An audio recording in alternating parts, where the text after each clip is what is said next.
Well, Dave, the last one's for you. So, what is your prediction about the stimulus? Do you think we'll get another one before the election?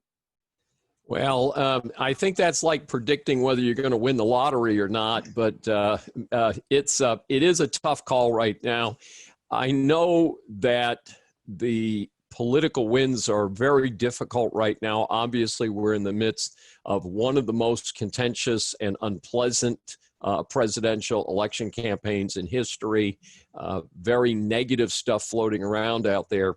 And part of what we're seeing is the Democrats are very reluctant to allow President Trump to have a single victory in getting the Republicans supported plan, which is still a tremendously large plan, over $1 trillion.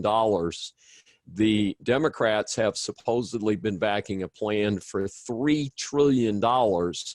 And I can tell you that I'm opposed to both stimulus plans as a taxpayer and as a concerned citizen. And so the deadlock may be helpful, but obviously Trump, who is certainly interested in getting reelected, as you know, he and the CDC announced the eviction a moratorium, which we discussed a few minutes ago. And he has tried to put in some additional unemployment supplements. I'm not sure of the legal status of that at the moment, but it certainly makes him look better individually as a presidential candidate. But it is not supported by, a stimulus that's been passed by both houses of Congress and signed by the president.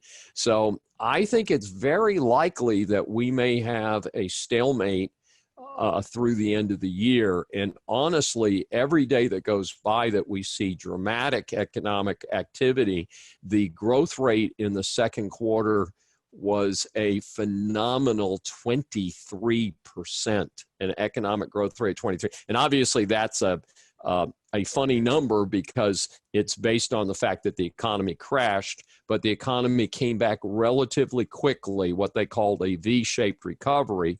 Now, that we've still got a lot of things to deal with, but with regard to that, the unemployment rate, which was supposed to be 9.3% at the end of August, is 8.4%. That's a huge difference in a government prediction, not a partisan prediction, but a so-called nonpartisan government agency said this is what it's going to be, and it was 0.9% below that. I mean, that's a huge adjustment. So what's happening is if the economy stays relatively strong, we somehow manage to continue to survive while we're still struggling with a horrible situation with COVID-19, that the rationale for the stimulus will continue to decline.